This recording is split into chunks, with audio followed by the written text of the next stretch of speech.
Shit, that thing's running again. Hey, sweetheart. I promised you I'd do some updates like once a week. I don't know if you read that or I don't know. Yeah, if you don't want me bugging you anymore, maybe we should do a proper goodbye. Like a real one. Like, it's gonna be 9 years, dude. 9 years in October. Well, it is October, but what was that? The 17th? At the marina. Yeah, 9 years. So it's a long time. We had our ups and downs, but I'm still here. I'm still love you. Just shit happens, Ooh, that's actually kind of good. Check that out. Huh? That's kind of good.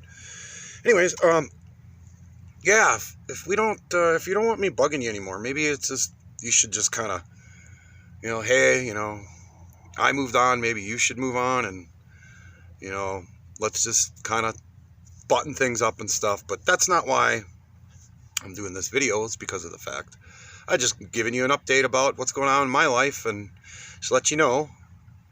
I just got off of work. I just got back. I was painting this house up past Edgemont. You know where Edgemont is, the giant pine cones. Well, there's a neighborhood that goes way back in there, and this lady's got this stain. I thought it would take one coat. It takes 3 coats because her brother sprayed it, and so it's really dark. So I thought it was going to take 4 hours, and I already pissed away the 4 hours, so I'm not making that 35 anymore. If I was doing it with somebody else, I probably would have got it done, which I'm still trying to find somebody to help me. I could really use your help. Just balancing all this. I'm getting a lot of hours in with Tim, but everybody wants something done before the snowfall, and I'm trying to accommodate them. I know it might run dry in the snow. It might. I mean, there's indoor stuff. There's a client that they have a rental property. This guy's he reminds you of kind of like a cross between your brother and Mark. He's a real nice guy. Just, he's kind of flaky. So I got to push him like, hey, we got to schedule this, got to do this. But there's a lot of stuff that needs to be done on the inside. So that was kind of the reason why I was thinking of going to St. George, because if kind of things dry up as far as my company, I want to leave for a while to make a little extra money, because I think I'm going to get rid of her. Shh, don't let her hear. Get rid of her and maybe buy a truck with a slide-in or another van. This seems to be working. The van and living in it works really well, It's kind of messy in there since that ball joint. Man, I didn't realize, like, when you rented the tool, they give you all your money back. That's why I was in a panic. And then when I finally talked to Paul, he goes, no, it's $200, but they give you pretty much your money back once you return the tool. And it wasn't even the right tool. I needed a pickle bar. You know what a pickle bar is, that thing that looks like that, like a tuning fork. And then you got to bust it. Man, that thing took 2 days for that penetrating oil to get enough in there. And I had to borrow this, like, microwave thing from this glass guy down the road. It was a crazy fucking 2 days. And Tim was being weird about it, but Paul was cool, man. He helped me out a lot. I really needed like a generator, and we had to grind it. I mean, it was a big fucking job to do on the side of the road. Luckily, no cops came around. I had homeless people bug me though.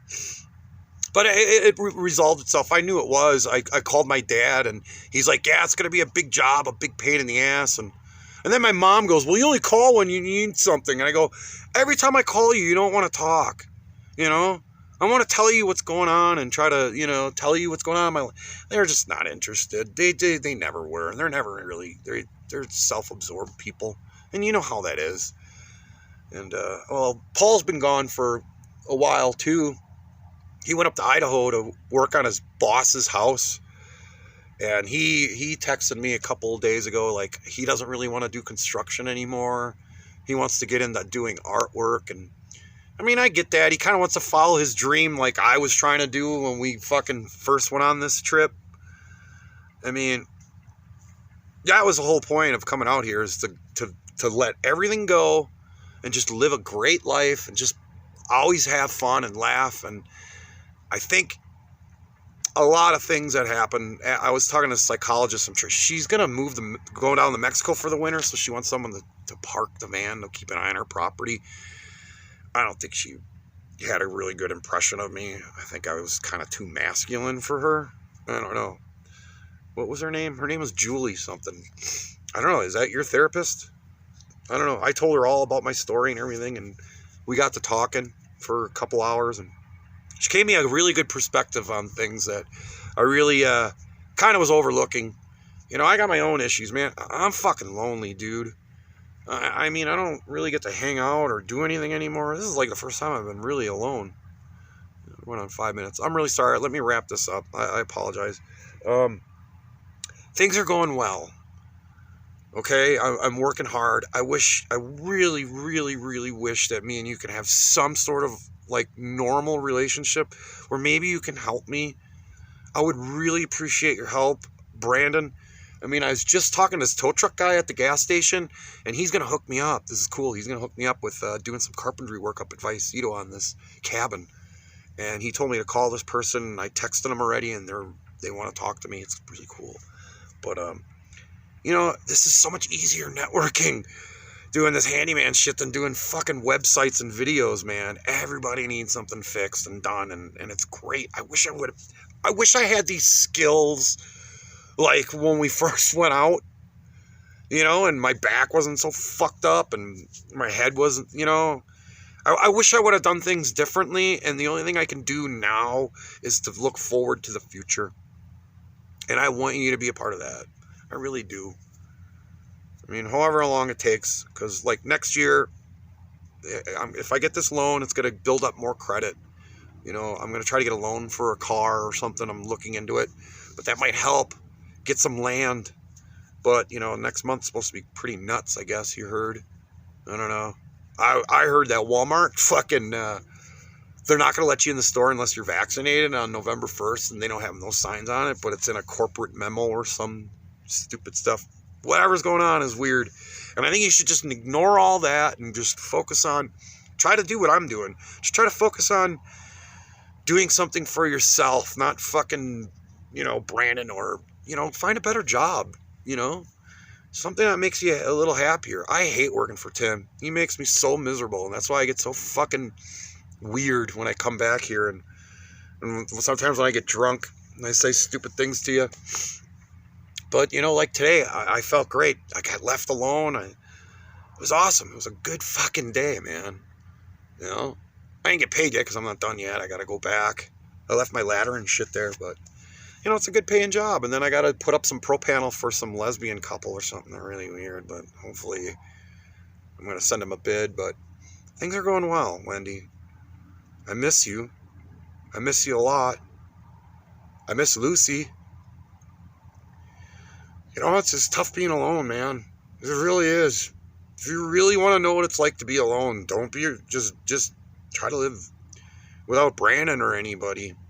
It's really hard. It's really fucking hard. You know how I am. I like expressing my emotions, especially to you. I mean, we talked every day around the fire. I mean, I still talk to you around the fire, but, you know, you just don't, well, you never really responded anyways, but I'll set up a chair and, you know, I act like I'm still talking to you.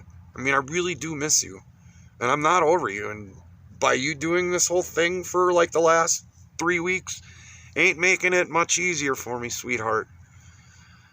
And I just hope you can resolve whatever issues you have between us and what's going on, whatever in your life. But, okay, I should wrap this up. I'm sorry, sweetheart. It's a long one, but I'll send you a video like every Sunday just to let you know what I'm doing.